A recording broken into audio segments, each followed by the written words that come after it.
Welcome to her world and renew your definition of this character, because Robin is on her way to Honkai Star Rail version 2.2, and I am here to tell you that she's going to be a force to be reckoned with in the Harmony department.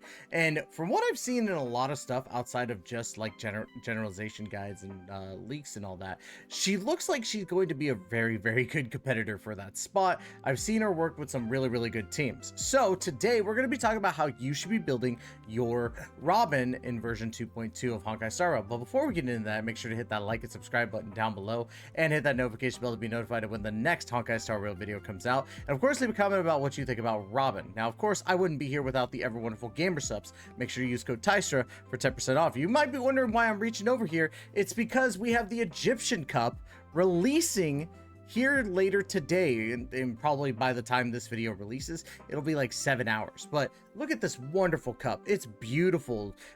Every time they make a new waifu cup, I am so astounded by the person who does the art. There's so many great artists that they use. And of course, it's going to be buy a tub, get a free cup. So if you want a free Egyptian Cup, all you got to do is just buy a tub of one of your favorite flavors. Blowhole Blast, Grandpa's Ashes, Lean, so many great flavors to choose from, even Cinder's Pyro Power that just recently came out. So make sure to snag yourself one of those. Use code TYSTRA for 10% off. And without any further delay, let's go ahead and talk about Robin, right? We're talking about Robin. Now, Robin is a Harmony physical character. Physical, baby. Gotta love them physicalities, right? Anyways, before I go really cringe and become a new canceled Tectone tweet, right?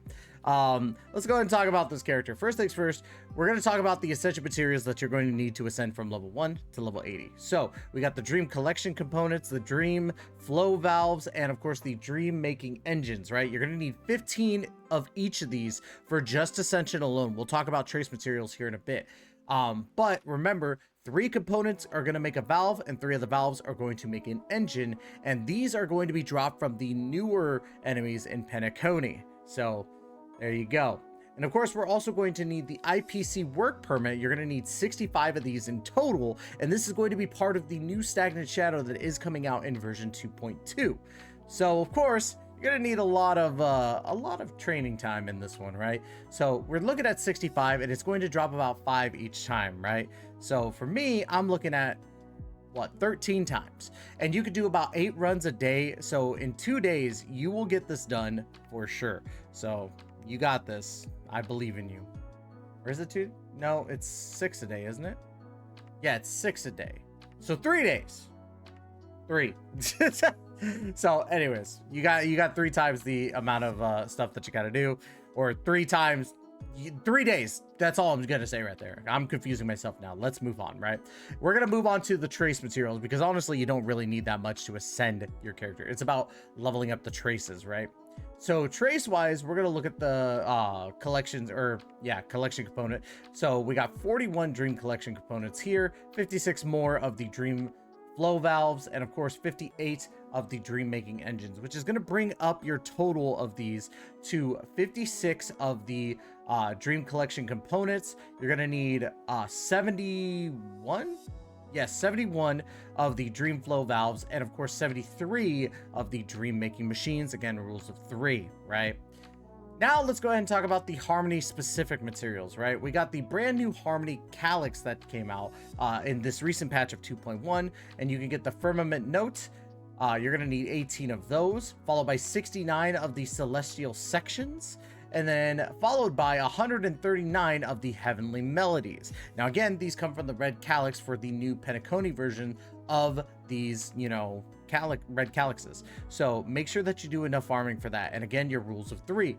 3 of these notes are going to make a section, and 3 of the sections are going to make the Heavenly Melodies, right? And it's a lot. It's a very big grind, because these do not drop a lot, right? I wish we had a triple event of this stuff right now, because my word, I would be so happy with my grind, right? So let's go ahead and also talk about this. Past evils of the borehole planet disaster. I am so sick and tired of talking about this one, right? You're going to need 12 of these. You're going to need to fight the Swarm King a total of 4 times. You get 3 times, I think, right? Yeah, 3 times a week you could battle him. So 2 weeks, 2 weeks, 2, 3, pick number 3, whatever, right? The only reason why I'm so upset is because Robin is the first new character and we are getting a brand new weekly boss when we're fighting, you know, the giant Sunday gold looking Gundam boy. And we have to fight the Borehole Planet Disaster Swarm King 2.540,000 again, right? So make sure you farm up 12 of these. I know it's a pain. And if you're like me, you're annoyed by this boss, but we're almost done, right? I sure hope so. Anyways, you're also going to need 8 tracks of Destiny on top of that, and a grand total of 3.3 to 3.4 million credits, which is a lot. But let's go ahead and talk about her abilities, right? We don't need to really talk about the wing flip white noise. It's just her basic attack. Let's go ahead and go into Pinion's Aria, which is her skill. It's going to cost you about 30, or energy regeneration. It gives you 30 energy. Increases damage dealt by all allies by 62.5%, lasting for 3 turns. The duration decreases by 1 at the start of Robin's turn. So it's a significant increase to the damage that you're going to be dealing, and I think that's going to be very beneficial, mainly for the single target DPSs in my opinion, but it still works out obviously for your AoEers. So there's that. We also got a bonus trace right here, the sequential passage, and when using a still, it regenerates 5 additional energy. So instead of doing 30, you're going to regenerate 35, which is awesome, right? Then of course, let's go ahead and get into the ultimate here, the Vox Harmonic Opus Cosmique, right? Robin enters the Concerto state and makes all other allies immediately take action, which means that everyone in your team is going right to the front of the line, right? Which is awesome. And that's why a lot of people, including myself, are like, dang, she might actually like fight for that top spot. When in the Concerto state, increases all allies' attack by 26.6% of Robin's attack plus 275, which means that her main focus is going to be attack percentage so that she can scale, right? Moreover, after every attack by allies, Robin deals additional physical damage equal, excuse me, sleep in the morning for me, equal to 144% of her attack one time. The crit rate of this damage is set at 100% and the crit damage is set at 150%. You do not need to build crit on your Robin, which is awesome. But at the same time, it's crazy to think that a Harmony character is going to be able to at least have those, you know, crits when it comes to her, you know, ultimate. So that's cool. When in the Concerto state, Robin is immune to crowd control debuffs and cannot enter her turn or take action, which means it sucks, but she's basically sidelined, but she's boosting up your characters, you know, welcome to my world, you know, you get to hear that constantly, right? And Concerto countdown appears on the action bar. When the countdown's turn begins, Robin exits the Concerto state and immediately takes action. The countdown has its own fixed speed of 90 speed, which is awesome. Now, here's a little note right here.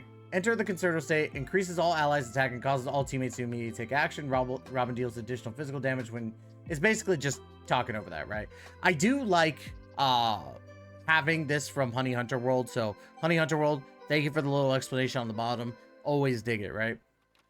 Now, of course, we do have bonus trees right here, the Impromptu Flourish. While in the Concerto state, all allies' crit damage dealt when launching follow-up attacks increases by 25%. So this is why I said in the beginning that she was going to be a big help to those single target DPSs that have those follow-up attacks, like Topaz, like Clara, you know, like Dr. Ratio, you know, all that stuff. You can even help out like Himeko's and I don't think Herta, but you help out Himeko, that's for sure.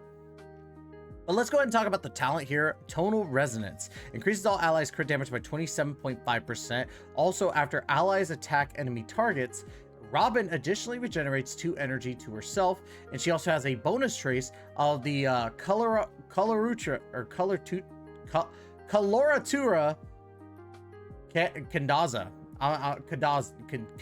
Cadenza. That's what it is. I figured it out.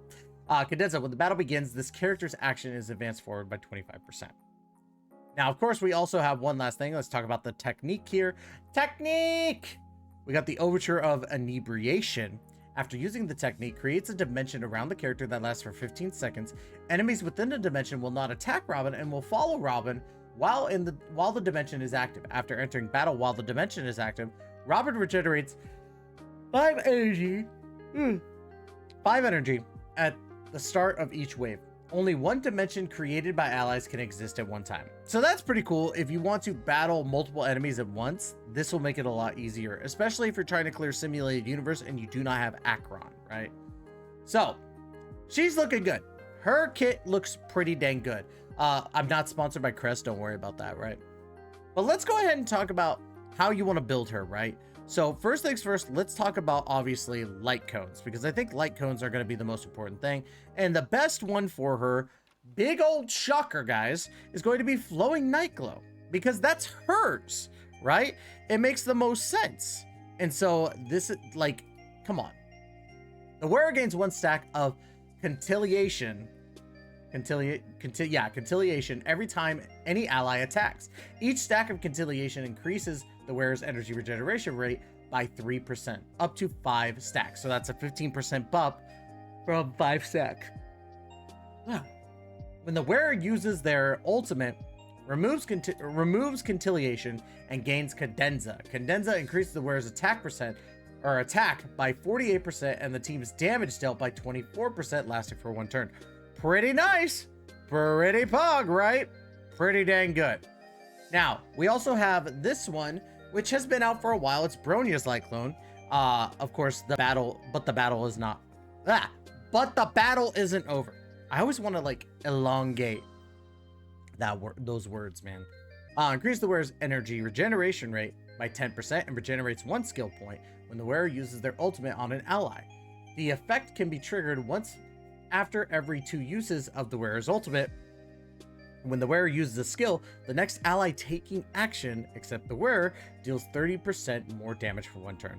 Honestly, out of the 5 stars, we know that Flowing Night Glow is the best one, but this is a decent one to actually put on her, and I think it's very much worth your time. But if you don't want to go for that and you want to go for a 4-star, Carve the Moon, Weave the Clouds is still one of the best light cones in the Harmony path, right?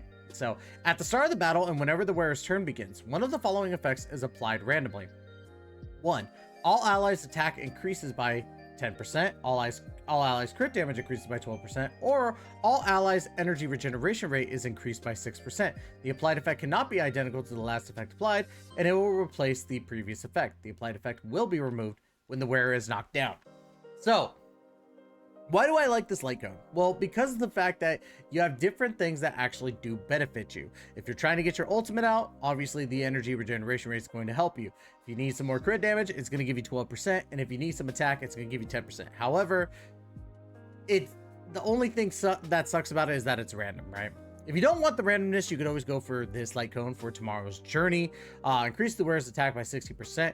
When the wearer uses their ultimate, increases the damage dealt by 18%, lasting for 1 turn.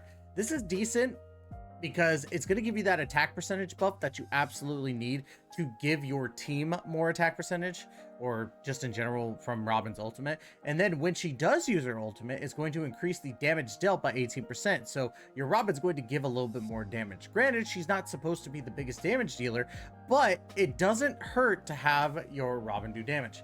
But overall, obviously, we know that Flowing Night Glow is going to be her best light cone. There was no doubt about that in my mind, right? So let's talk about relics now.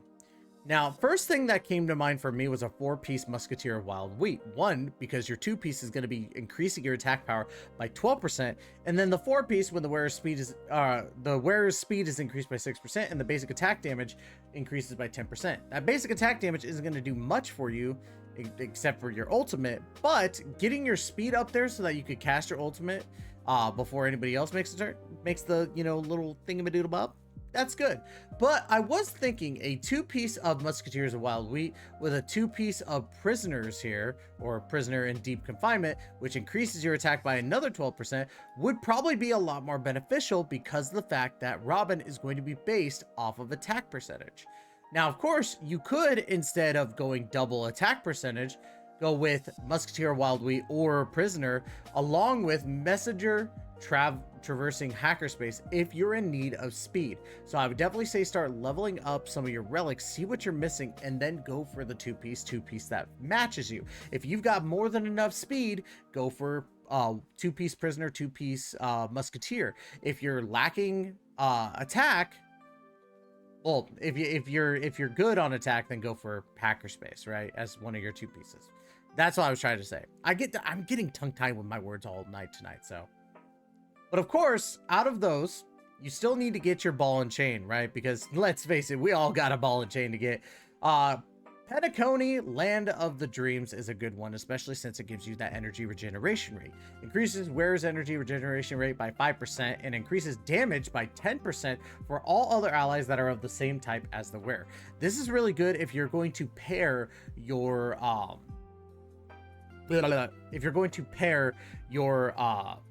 Robin with like a Clara, right? This is like a perfect thing for her. However, if you don't want to run her alongside a Clara or alongside a physical DPS, you could go for something like a Broken Keel. It does make sense, like increase the wearer's effect resistance by 10%, and when it exceeds 30% or higher, all allies' crit damage is increased by 10%. However, that would mean that you're going to be focusing a little bit on effect resistance. It's not bad. It's not a bad one to go for, and it does actually make a lot of sense, right? Because, you know, you don't want your Robin, you know, getting affected by anything. But if you don't want to do that, you could go for the Von Walk set. Increase the wearer's energy regeneration rate by 5%, and when the wearer's speed reaches 120 or higher, the wearer's action is advanced forward by 40% immediately upon entering battle. Now, I would definitely say that if you don't want to run Penacony, right?